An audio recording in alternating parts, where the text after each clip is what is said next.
부엌해보면 요리를 도와주는 편리한 조리도구들이 있죠. 하지만 부엌에서 잘못 사용한 이것 때문에 치매에 걸리고 암에 걸릴 수 있다면 믿으시겠습니까? 영상에서 알려드릴 4가지 주방도구가 만약 부엌에 있다면 꼭 확인해보세요. 이 영상을 끝까지 시청해주시면 알게 되실 겁니다. 주방도구를 올바르게 사용하는 방법도 알려드릴게요. 그 전에 건강짝꿍 김선생 채널 구독, 좋아요 부탁드립니다. 그리고 영상이 도움이 되셨다면 주변 지인과 가족들에게도 영상을 공유해주세요. 첫 번째는 나무도마입니다. 부엌에서 나무도마를 많이 사용하시죠? 친환경적이라서 많이들 사용하시는데요. 하지만 제대로 관리하지 않는다면 세균이 득실거리고 세균 배양소가 될 수 있어 제대로 관리가 필요합니다.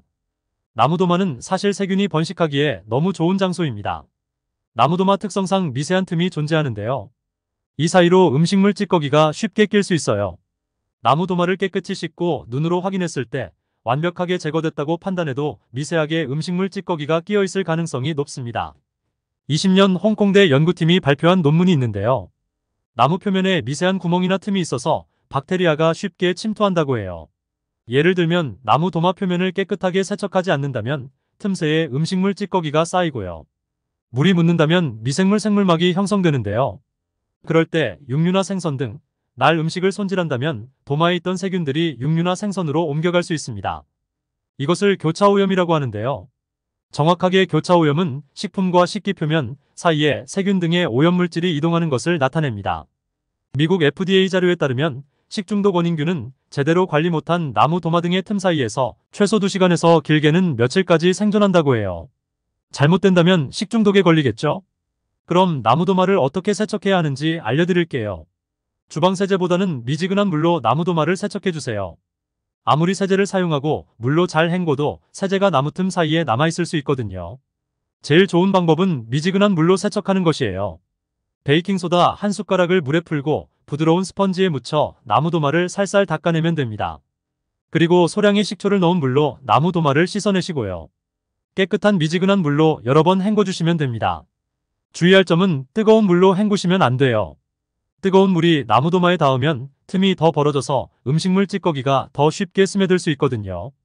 그리고 세척한다면 마른 천으로 나무 도마의 물기를 닦아내고 서늘한 그늘에 말려주세요. 두 번째는 양은 냄비입니다. 양은 냄비로 라면을 끓여 먹거나 김치찌개를 해 먹으면 정말 맛있죠. 열이 양은 냄비로 금방 전달돼서 빨리 요리할 수 있는데요. 하지만 양은 냄비를 제대로 사용하지 않으면 치매뿐만 아니라 암까지 발생할 수 있습니다. 사실 양은 냄비는 알루미늄에 산화알루미늄 피막을 입힌 냄비입니다. 그 피막이 조리 중에 알루미늄이 나오는 것을 방지하지만요.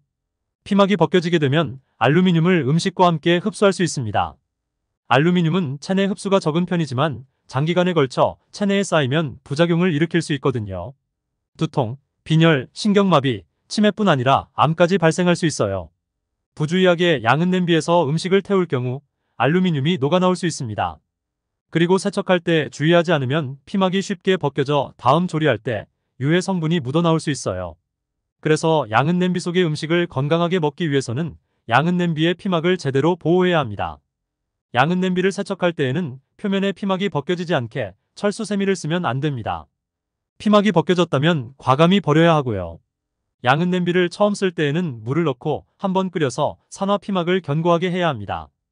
그리고 토마토나 양배추와 같이 산도가 강한 식품을 양은 냄비에서 조리하는 것을 최소화해야 합니다. 세 번째는 종이 호일입니다.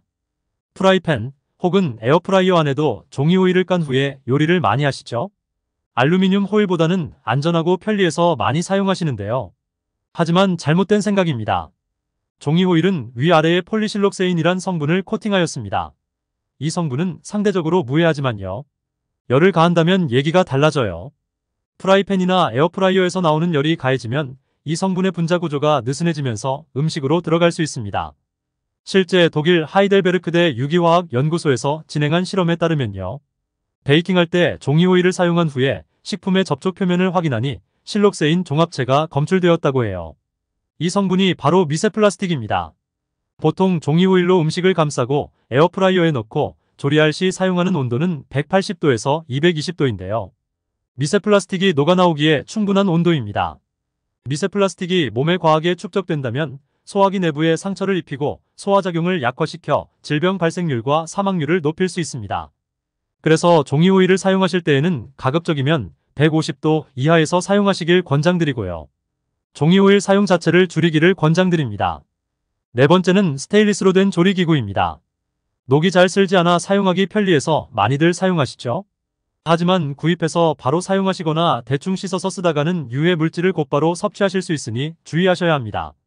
처음 산 스테인리스 제품에는 연마제가 남아있을 수 있어서 그런데요. 연마제는 스테인리스를 깎거나 광택을 내기 위해 사용되는 물질입니다. 연마제가 완전히 제거되지 않은 상태로 판매되는 경우가 많거든요. 왜냐하면 연마제 제거에 비용이 들고 연마제를 제거하면 전시 제품에 흠집이 잘 생길 수 있어서 그런데요. 연마제 성분으로 스테아르산과 탄화규소 등이 있습니다. 여기서 탄화규소는 국제암연구소에서 선정한 EA 등급 발암 추정 물질입니다.